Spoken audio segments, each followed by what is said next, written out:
Welcome to Friday, December 4th, 2020. Well, today's Day Weather podcast was almost canceled due to the fact that there's no weather to talk about. Canceled due to a lack of interest. But no, we'll give you a podcast anyway because there is something to talk about a little bit down the road. Short term, though, we're just in the December doldrums. I mean, there is nothing happening. Now, through next Wednesday, maybe Thursday, it's going to be mostly dry across the Intermountain West and the Western High Plains. High pressure will dominate. So hang up those Christmas lights if you haven't done it yet. If you need to travel somewhere, haul something somewhere, boy, the weather is going to be great for travel. Now, a pattern change is coming late next week. Our confidence is growing that is going to continue.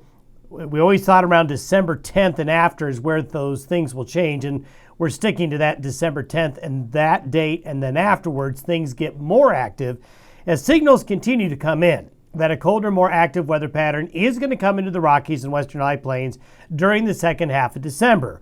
A lot more activity, more chances of snow, more frequent cold shots coming, which is good news for skiers and snowmobilers in the snowpack. This is where the jet stream resides today. You can see we've got a trough out here in the Pacific, but a building high pressure in the west. This cutoff low is going to actually just meander and actually just spin around. There's very little weather with it now. There's going to be a pretty good snow event up into Maine, parts of northern New England, the eastern Great Lakes here with this trough. So when it's snowy here, it's not snowy here as a rule of thumb.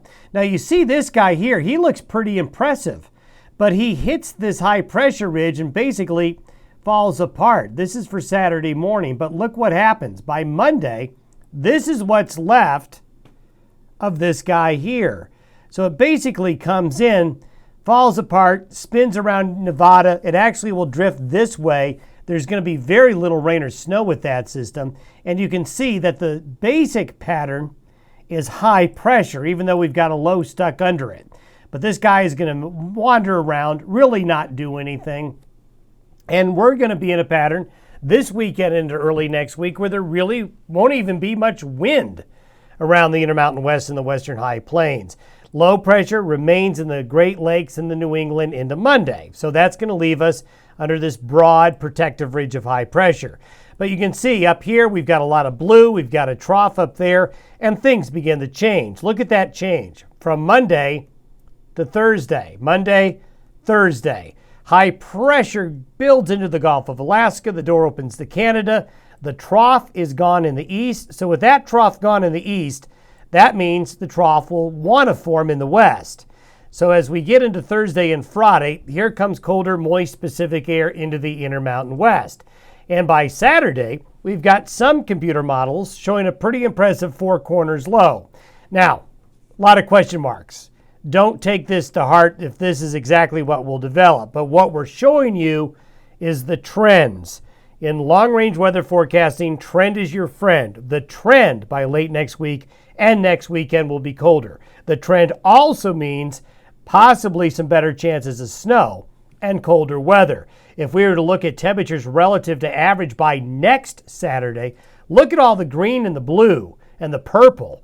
The central and western United States gets colder again. Now you see this warmer than average temperature pattern in Canada. This doesn't mean it's warm in Canada. What it means, it's just a little warmer than average. And when that happens, the cold air comes out of Canada and into the lower 48 states. Snowfall-wise, you can see, doesn't look like a lot, isn't a lot, but we start to see snow returning to the northern plains, the Rockies, and the Pacific Northwest, even the mountains of Mexico showing some potential for snow as we get into next weekend with that trough coming in. So changes are coming, folks. If you're a skier or snowmobiler, keep the faith. But for the next 5 or 6 days, there is no weather at all of any consequence. So enjoy it. But if you're a snowhound, boy, the next 5 or 6 days will be insufferable waiting for those snow clouds to return. We'll see you on Monday. We'll have an update on what that forecast looks like for late next week. In the meantime, have a good weekend.